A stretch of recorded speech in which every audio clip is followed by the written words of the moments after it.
What's happening, Palm Tree? It's your boy Chillin' Dylan. We are back for another episode of Palmcast. Right now, I am honored to be joined by somebody who I have deep admiration for, the man who really made it cool to be me, somebody I respect as a father, an entrepreneur, and most of all, an MC. Murs is up in here. What up, dog? What's up, brother? How you feeling? Chillin', man. Chillin'.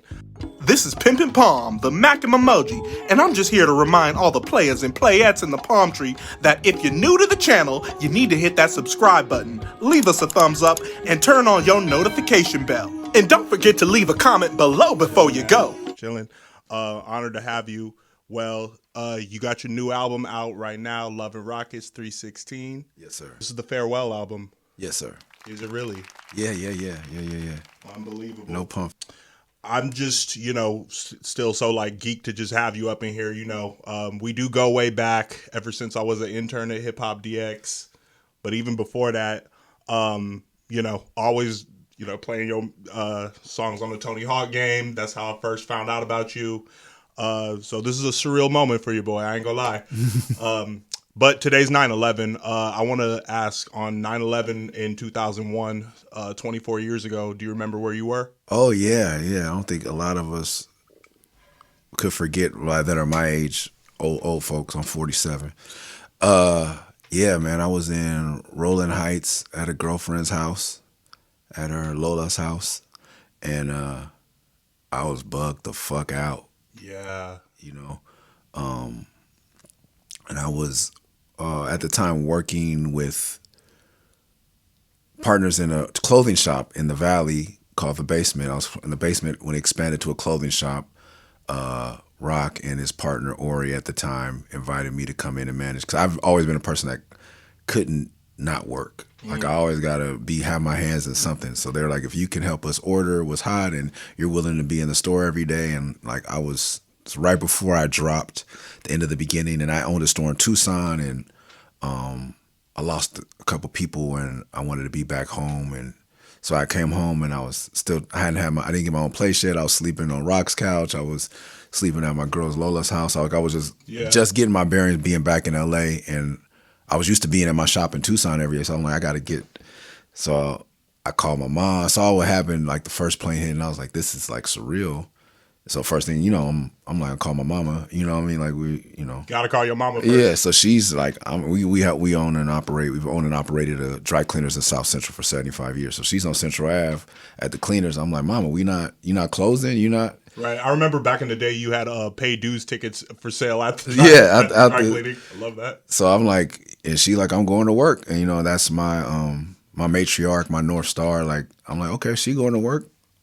I'm going to work. Dude, I just remember my mom came upstairs. I was in 3rd grade. She came upstairs sobbing. And I don't think I had seen my mama cry too many times at this point. And she's like, do you know what the word terrorist means? And I never knew what it meant before that. And bro, I just remember I was telling Dion it was on every channel, even Nickelodeon, I think was showing it, the towers knocking down. Your perspective is crazy to me. And then we got family in New York too, so it was even crazier. Shout out my Uncle Rod. I think he was working near the towers, and he had to walk from wherever that was all the way up to I think 105th and Broadway, walk damn near up to Harlem. Yeah, you guys don't. Yeah, if you've never been to New York, you don't understand. That's a cool 70, 80 block stroll. That's a trek. Busting a move. Yeah, I think that was another thing too. From the hip hop perspective, I'm a grown man. I'm a diehard Jay-Z fan at the point.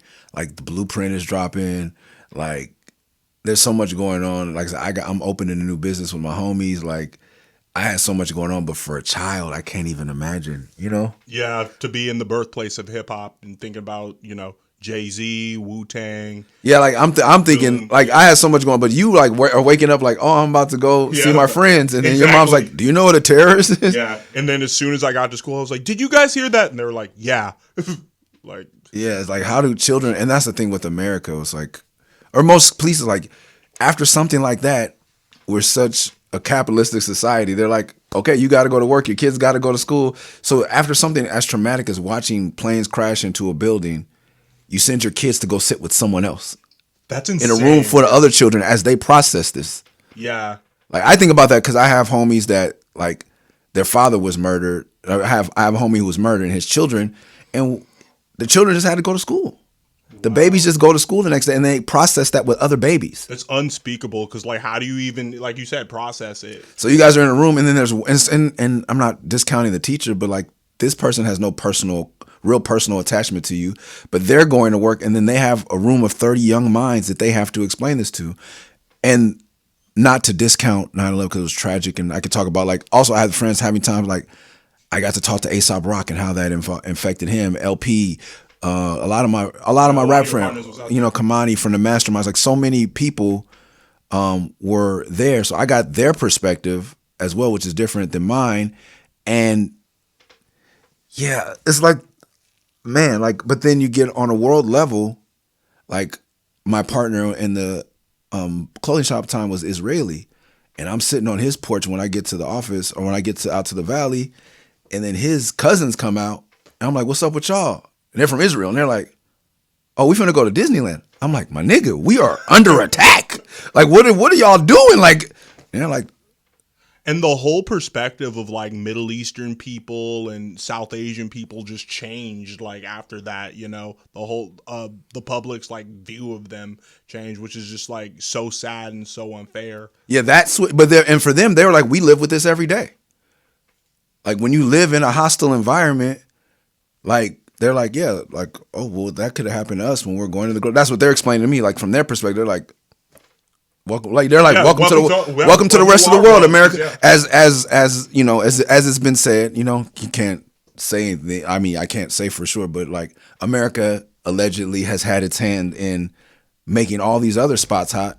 And so motherfuckers just looked at, other friends that I have that are more worldly or live in other regions in Africa and the Middle East, whatever that is, like whatever region they live in, a lot of people were like, yeah.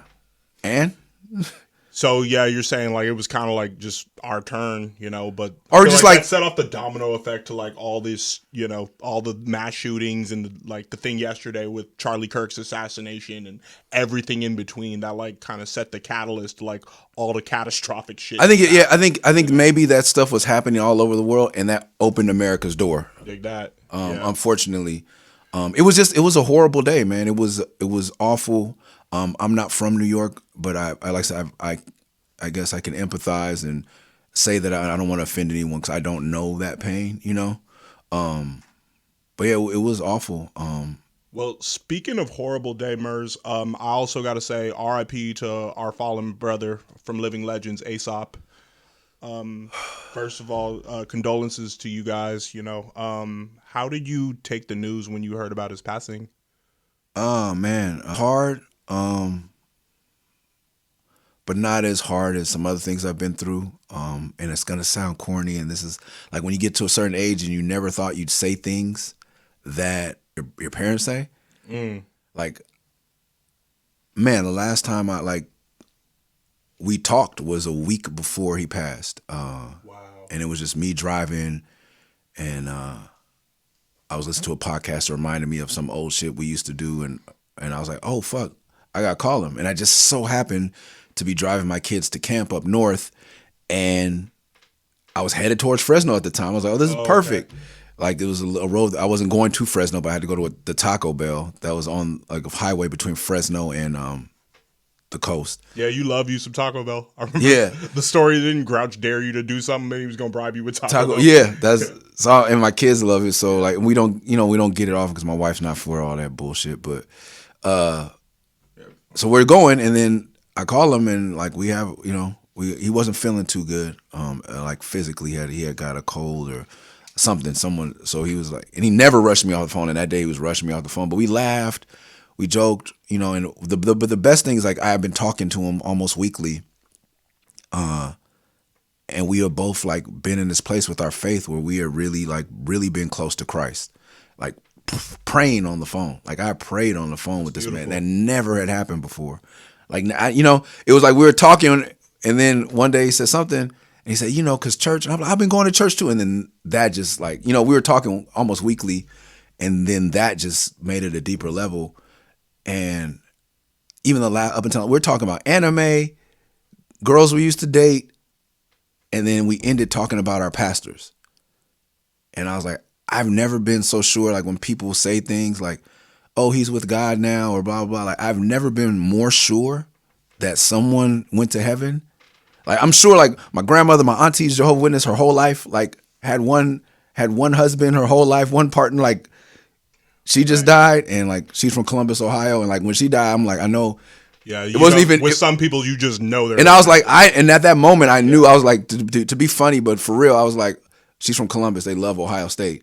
I was like, oh, it was before they even picked the playoffs for and then it turned out Ohio State was the 8th seed. I was like, Ohio State's winning. I was like, because this woman was a saint.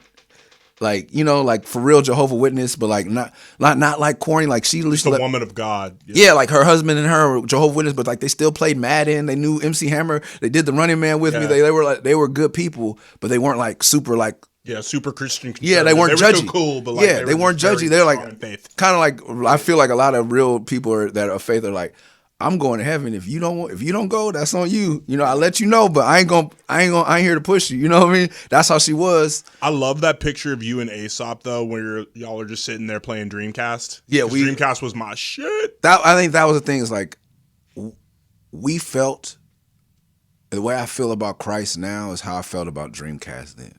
Wow, and we met there again right before he passed. Like we met. His passion for the word of God and going to church. Like he said, yeah. Because I'm asking, like, my kids want to watch Demon Slayer. Now I can ask them, like, because I know back then we were all anime and, like, into Japanese stuff together. Now I can ask him, someone who's loved anime for 30 years, but now has a heart for Jesus. He's like, oh, of course I talked to my pastor about that. So you guys talk about anime, video games, your faith, your children. Everything. And so I was like, yo, can I let my kids watch Demon Slayer? And he's like, look, this is what my pastor had to say about it. I was like, wow, like you're like going to lunch with your pastor. Like you are really in the church. And now I can take your word as, cause I'm like, is it good anime? And then is it good for them spiritually? Like you have both opinions that are, and I went back to the hotel and I was like, your Uncle Aesop said this, and this about, and they're like, when we gonna meet him? Cause I'm gonna tell him this. My kids are like, and when I'm gonna tell him this? And that, to me, that's the only part that really hurt me is like, I was hyping my kids up. I was like, oh, we got to go to Fresno because like they like Gundam and Aesop has all these things. They would tear his house up. And just the way I love him, I want my kids to break your Gundam and tear your house up. Like, because I know you wouldn't. Gotta leave your mark on his Yeah, like I was looking forward to that. But other than that, like I really know he's with God. Like, and I'm so glad that because we have me, him. You know, I get to speak for us. Like, I got a lot of bullshit to repent for and a lot of good living to do. To hopefully get access to the proper afterlife.